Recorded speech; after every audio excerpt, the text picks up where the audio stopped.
Hello everyone, welcome back to my YouTube channel. So చాలామంది resume గురించి అడుగుతున్నారు and resume format. So ఈరోజు అయితే ఈ వీడియోలో రెజ్యూమే ఫార్మాట్ నాదెలా ఉంది అండ్ మీరు ఎలా ప్రిపేర్ చేయాలి, ఏ వెబ్సైట్ యూస్ చేసి రెజ్యూమే ప్రిపేర్ చేయొచ్చు అని చెప్తాను. ఫస్ట్ నేను నా రెజ్యూమే చూపిస్తాను మీకు. అండ్ ఇది వచ్చేసరికి నా రెజ్యూమే. నేను ఈ రెజ్యూమేని ఓవర్ లీఫ్లో ప్రిపేర్ చేశాను అనమాట. మనకి రెజ్యూమేకి ప్రిపేర్ చేయాలి అంటే ఫ్లో సివి అని చెప్పి ఒక వెబ్సైట్ ఉండిద్ది. మీరు దానిలో ప్రిపేర్ చేయొచ్చు అండ్ ఓవర్ లీఫ్లో కూడా ప్రిపేర్ చేయొచ్చు. అండ్ నేను ఈ ఓవర్ లీఫ్ ఎందుకు చెప్తున్నానంటే నాకు ఫ్లో సివి కన్నా ఫ్లో ప్రిపేర్ చేసిన రెజ్యూమే ఇంకా మంచిగా అనిపించింది. ఫస్ట్ ఫార్మాట్ ఎలా ఉండాలి అంటే ఈ ఫార్మాట్ అయితే మనం ఈ రెజ్యూమే ఫార్మాట్ని బెస్ట్ రెజ్యూమే ఫార్మాట్ అంటాము. మీరు ఒకసారి వేరే వీడియోస్ చూసినా కానీ సో ఇలా ఉన్న format best resume format. Single page ఉండాలి. చాలామంది 2 pages ఉండొచ్చా అక్క అని అడుగుతున్నారు.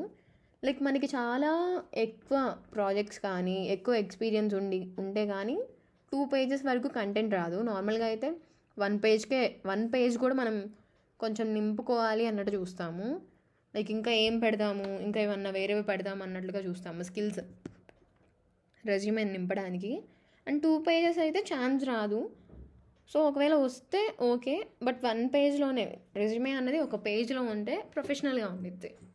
సో ఇలాగా ఫస్ట్ మన name, email ID, LinkedIn profile, GitHub profile ఇలా ఉన్నవి, ఫోన్ నెంబర్ పెట్టండి, ఫోన్ నెంబర్, మీ అడ్రస్ పెట్టండి. అండ్ ఎడ్యుకేషన్లో వచ్చేసరికి మీ కాలేజ్ నేమ్ అండ్ ఇది మీ బ్రాంచ్. నేను సిఎస్సి ఏఎంఎల్ కాబట్టి నా బ్రాంచ్ నేమ్ అండ్ ఇక్కడ మీరు స్టడీ ఇయర్ పెట్టండి, BTech start year and end year పెట్టండి. అండ్ మీ సిజిపిఏ మెన్షన్ చేయొచ్చు, మెన్షన్ చేయకపోవచ్చు. ఒకవేళ మీకు మంచి సిజిపిఏ 8 and above వస్తే పెట్టొచ్చు. ఎందుకంటే మన సిజిపిఏ ఎక్కువ ఉంటే వాళ్ళకి చూసిన వాళ్ళకి మంచి ఇంప్రెషన్ ఉండే అవకాశం ఉంది. సో 8 and above ఉంటే మీకు పెట్టాలి అని అంటే పెట్టండి.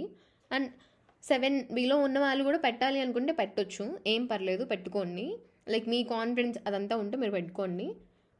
మంచి సిజిపిఏ ఉంటే మెన్షన్ చేసుకోవడం బెటర్, ఎందుకంటే వీళ్ళకి తెలుస్తుంది అనమాట, వీళ్ళకి అకాడమిక్స్లో కూడా మంచిగా పర్ఫామ్ చేస్తారు వీళ్ళు అని చెప్పి. నెక్స్ట్ టెక్నికల్ స్కిల్స్ పెట్టుకోండి. ఇవన్నీ తర్వాత అప్డేట్ చేసిన రెజ్యూమే కాబట్టి ఇన్ని టెక్నికల్ స్కిల్స్ ఉన్నాయి. మీకు రానివి మీరు తీసేయచ్చు. మీకేమన్నా ఇప్పుడు నేను స్కిల్స్ చూపిస్తాను, ఎలా ఎడిట్ చేయాలో కూడా చూపిస్తాను. ఈ కోడ్ అంతా నేను మీకు డిస్క్రిప్షన్లో లింక్ కాపీ చేసి పేస్ట్ చేస్తాను. సో ఈ కోడ్ యూస్ చేసుకొని క్రియేట్ చేసుకోండి. మనకి ఇక్కడ ఇలా ఉంది కదా, ఇదంతా నా స్కిల్ సెట్. ఇప్పుడు మీరు ఒకవేళ నేను ఇది పెట్టి మీరు ఎడిట్ చేసుకోవాలి అంటే మీకు ఆర్ ప్రోగ్రామింగ్ రాదనుకోండి, వెళ్ళి డిలీట్ చేసేయండి. అండ్ ఇది ఆటో కంపైల్ కూడా అవుద్ది. ఒకవేళ అవ్వకపోతే కంపైల్ చేసుకోండి. మీరు ఆటో కంపైల్ని ఆటో పెట్టుకున్నారంటే అదే కంపైల్ అయిపోతుంది. ఇప్పటికి మనకు ఆర్ ప్రోగ్రామింగ్ వెళ్ళిపోయింది. అండ్ డేటా సైన్స్ మీకు వస్తే డేటా సైన్స్ పెట్టుకోండి, లేదంటే ఆ కాలం తీసేసి చూపిస్తాను. సో ఇలా మొత్తం తీసేస్తే అది మొత్తం వెళ్ళిపోయిద్ది, ఆ స్కిల్ సెట్ మొత్తం వెళ్ళిపోయిద్ది. మీకు ఉన్నవి మీరు పెట్టుకోండి. అండ్ ఒకవేళ మీరు ఈసీ బ్రాంచెస్ అయితే దానికి సంబంధించిన స్కిల్స్ పెట్టుకోండి. సిఎస్సి అయితే ఆ స్కిల్స్ ఇప్పుడు కరెంట్ నడుస్తున్న technologies, AI, ML, cloud computing మీకు ఏమన్నా వస్తే మీరు పక్కా పెట్టుకోండి. అండ్ పెట్టుకున్న వాటి మీద మీరు ఆన్సర్ చేసేలా ఉండాలి. ఇంటర్వ్యూ జరుగుతున్నప్పుడు మన రెజ్యూమే ఏదైతే ఇస్తామో దానిలో ఉన్న స్కిల్స్ మీద క్వశ్చన్స్ పడే అవకాశం ఉంది. నాలెడ్జ్ ఉన్న స్కిల్స్ పెట్టుకుంటే మంచిది, అక్కడికి వెళ్ళి మాకు రాదు అని చెప్పడం కంటే. సో ఈ స్కిల్ సెట్లో మీకు ఏమైతే వచ్చో అవన్నీ పెట్టుకోండి. ఇన్ఫోసిస్కి అయితే తక్కువ ఉండడమే బెస్ట్, ఎందుకంటే వాళ్ళు ఎక్కువ టెక్నికల్ మరీ డీప్గా వెళ్ళేం అడగరు.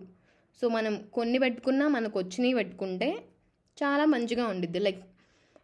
ఇప్పుడు ప్రోగ్రామింగ్ లాంగ్వేజెస్ మీకు పైథాన్, జావా వచ్చు అంటే సరిపోతుంది, చాలు, మోర్ దెన్ ఎనఫ్ అసలు. అండ్ డేటా స్ట్రక్చర్స్, డేటాబేస్లో MySQL వచ్చు. అండ్ సాఫ్ట్ స్కిల్స్ పెట్టుకోండి, problem solving, communication, team collaboration అలాగా. అండ్ మెషిన్ లెర్నింగ్, ఏఐ వస్తే అవి కూడా యాడ్ చేసుకోండి. Machine learning, deep learning, AI, generative AI ఏదన్నా. అండ్ గిట్హబ్ ఇలాంటి స్కిల్స్ పెట్టుకోండి, ఎందుకంటే వాటి మీద మనం క్వశ్చన్స్ వేసినా కానీ అడిగేటట్లు ఉంటాం కాబట్టి. అండ్ నెక్స్ట్ మనకి ప్రాజెక్ట్స్ దగ్గరికి వద్దాము. మీరు ప్రాజెక్ట్స్ పెట్టేటప్పుడు ఏంటంటే ఒక ప్రాజెక్ట్ మీరు నార్మల్గా ఇప్పుడు 4.1లో 4.2లో ఉండుంటారు కాబట్టి ఒక ప్రాజెక్ట్ నార్మల్గా వెబ్సైట్ క్రియేషన్ అలా చేసున్నా ఒకటి మాత్రం మంచి ప్రాజెక్ట్ ఉండాలి. అంటే మొత్తం కంప్లీట్ స్కిల్స్ అవన్నీ యూజ్ చేసి ఉన్నవి. మంచి టెక్నాలజీస్ యూజ్ చేసి చేసిన ప్రాజెక్ట్ కనీసం ఒకటన్నా ఉండాలి. 2 పెట్టండి. ఒకవేళ మీరు అంతకన్నా చేస్తే అవి కూడా పెట్టుకోవచ్చు. బట్ 2 మాత్రం కంపల్సరీగా పెట్టండి. సో మేము ఏఎంఎల్ కాబట్టి మేము machine learning, deep learning use చేసి చేసిన ప్రాజెక్ట్ పెట్టాము. ఒకవేళ మీరు అలా అయితే మీ బ్రాంచ్కి తగ్గట్టు మీరు చేసి ఉంటారు కదా ప్రాజెక్ట్స్, ఎంఎల్ మీద కానీ, ఏఐ మీద కానీ, నార్మల్గా వేరే వాటి మీద కానీ ప్రాజెక్ట్స్ చేసి ఉంటారు. ఆ ప్రాజెక్ట్స్ పెట్టుకోవచ్చు. ఒకవేళ మీరు ఈసీ అయితే ఆ ప్రాజెక్ట్స్ ఏం చేస్తారో అది పెట్టండి.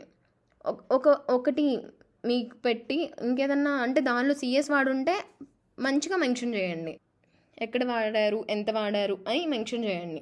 అండ్ నాన్ ఐటీ వాళ్ళు ఉంటే ప్రాజెక్ట్స్ ఏం పెట్టాలి అంటే, ఒకవేళ మీరేదన్నా మీ బ్రాంచ్కి సంబంధించిన ప్రాజెక్ట్స్ మంచిగా చేసుంటే పెట్టండి. లేదంటే ఏదన్నా లైక్ గూగుల్లో కానీ, గిట్లో కానీ మీరు చెప్పుకోగలిగేలా ఏదైనా ప్రాజెక్ట్ కనిపించింది అంటే ఆ ప్రాజెక్ట్ని ఒకసారి మొత్తం అనలైజ్ చేసుకొని ఆ ప్రాజెక్ట్ పెట్టండి. లైక్ అసలు మేము ప్యూర్ నాన్ ఐటీ ప్రాజెక్ట్స్ చేసాము ఇప్పటిదాకా, సిఎస్ గురించి మాకు అసలు ఐడియానే లేదు అనే వాళ్ళు గిట్హబ్లో కొన్ని మంచి ప్రాజెక్ట్స్ దొరుకుతాయి. సింపుల్గా ఉన్న ప్రాజెక్ట్ని చూస్ చేసుకొని ఆ ప్రాజెక్ట్ పెట్టుకోండి రెజ్యూమేలో.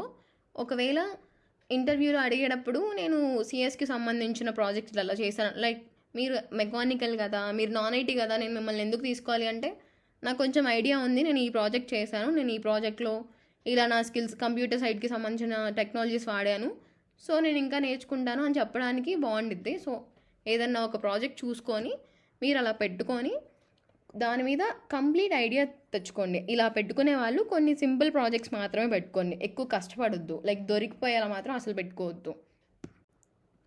అండ్ నెక్స్ట్ అచీవ్మెంట్స్ చూస్తే ఇక్కడ చూసారా, సాలిడ్ 150 ప్రాబ్లమ్స్ ఇన్ లీడ్ కోడ్లో మీరు ప్రాబ్లమ్స్ ఇలా 100+ సాల్వ్ చేసి ఉంటే 100+ ఇలా పెట్టుకోండి. ఇంకేమన్నా మీ అచీవ్మెంట్స్ పెట్టుకోండి. ఒకవేళ అకాడమిక్ టాపర్ అయి ఉంటే మీరు అకాడమిక్ టాపర్ అని చెప్పి పెట్టుకోండి. ఏదన్నా ఐబిఎం, ఏసీఎం ఇలాంటి వాటిలో టీమ్ లీడ్స్ కానీ ఏదన్నా లీడర్స్ అయి ఉంటే అది పెట్టుకోండి. అచీవ్మెంట్స్ పెట్టుకొని మీ స్కిల్స్ని, లైక్ అచీవ్మెంట్స్ పెట్టుకున్నప్పుడు ఏంటంటే వాళ్ళకి మనలో ఉన్న కమ్యూనికేషన్ స్కిల్స్ కానీ, లీడర్షిప్ స్కిల్స్ కానీ కనిపిస్తాయి అనమాట. సో అచీవ్మెంట్స్ ఉంటే పెట్టుకోండి. అండ్ నెక్స్ట్ సర్టిఫికేషన్స్ పెట్టుకోండి.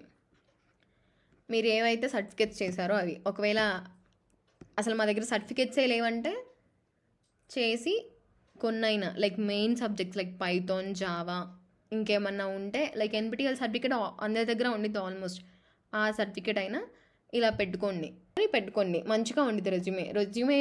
మనం ఛాన్స్ తీసుకోకూడదు, ఎందుకంటే ఒకసారి రిటన్ టెస్ట్ క్లియర్ చేసామంటే ఖచ్చితంగా ఎట్టి పరిస్థితుల్లో ఇంటర్వ్యూ గట్టిగా ఇచ్చేయాలి. సో రెజ్యూమే గట్టిగా మంచిగా చేసుకొని బాగా పర్ఫామ్ చేయండి. ఒకవేళ మీకు ఇంకా స్పేస్ ఉంది అంటే మీ ఇంట్రెస్ట్ యాడ్ చేసుకోవచ్చు. సో ఇంట్రెస్ట్లో లైక్ రీడింగ్ బుక్స్ కానీ, మీ ఇంట్రెస్ట్ ఏది ఉంటే అది, ప్రాబ్లమ్ సాల్వింగ్, ఖాళీ టైంలో మీరు లీడ్ కోడ్ చేస్తాము, మా నాలెడ్జ్ని పెంచుకుంటాము, వేరే టెక్నికల్ స్కిల్స్ చదువుకుంటాము, చేసుకుంటాము, లైక్ వీళ్ళ ఎక్స్ప్లోర్ అన్నట్టుగా పెట్టుకుంటే ఇంకా మంచిగా ఉండిద్ది. సో ఇది నా రెజ్యూమే, మీకు హెల్ప్ అయ్యిద్దని చెప్పి ఈ వీడియో చేశాను. చాలామంది కమెంట్ సెక్షన్లో అడుగుతున్నారు. సో ఈ ఓవర్లీఫ్ అనేది నేను మీకు డిస్క్రిప్షన్లో లింక్ ఇస్తాను. సో మీకు దీనిలో చేసుకోవాలి అనుకుంటే దీనిలో చేయండి. నేనైతే ఈ రెజ్యూమే నేను దీనిలో ప్రిపేర్ చేసింది. ఇది ఎందుకంటే ఇప్పుడు మనం ఈ రెజ్యూమేని డౌన్లోడ్ చేసుకోవచ్చు. నేను ఓవర్లీఫ్ ఎందుకు చూపించానంటే ఇక్కడ మీరు డౌన్లోడ్ చేసుకోవచ్చు. ఇప్పుడు నేను చేసిన అప్డేట్స్ ఈ రెజ్యూమేని డౌన్లోడ్ చేసుకోవచ్చు. అండ్ నెక్స్ట్ మనం ఏదన్నా కంపెనీకి వేరే కంపెనీకి అప్డేట్ చేస్తున్నాం అనుకోండి, నెక్స్ట్ మనం వేరే కంపెనీకి అప్లై చేస్తే కొన్ని స్కిల్స్ వాడి జాబ్ డిస్క్రిప్షన్కి మ్యాచ్ అయ్యేటట్టు చేంజ్ చేయాలి.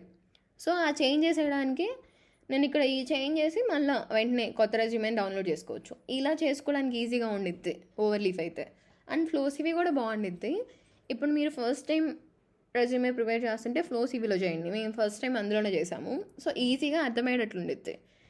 ఏదైనా కానీ ఈ ఫార్మాట్లో ఉండేలాగా చూసుకొని చేసుకోండి. మంచి ప్రాజెక్ట్స్ పెట్టుకోండి, మంచి స్కిల్స్, మీకు వచ్చిన స్కిల్స్ పెట్టుకోండి, అండ్ స్కిల్స్ని ఇంప్రూవ్ చేసుకోవడానికి చూసుకోండి. సో ఈ వీడియోలో రెజ్యూమే గురించి మాట్లాడుకున్నాం కదా, మీకు ఇంకేమైనా డౌట్స్ ఉంటే కమెంట్ చేయండి. నేను ప్రతి ఒక్క కమెంట్కి రిప్లై ఇస్తున్నాను. సో మీరు కమెంట్ చేయండి, నేను రిప్లై ఇస్తాను, మీకు హెల్ప్ చేస్తాను. అండ్ మర్చిపోకుండా ఛానల్ని సబ్స్క్రైబ్ చేయండి. అండ్ మీ ఫ్రెండ్స్కి వీడియోని షేర్ చేయండి. సో వాళ్ళు రెజ్యూమ్ ఫార్మాట్ తెలుసుకొని వాళ్ళు ప్రిపేర్ చేసుకుంటారు. And thank you for watching.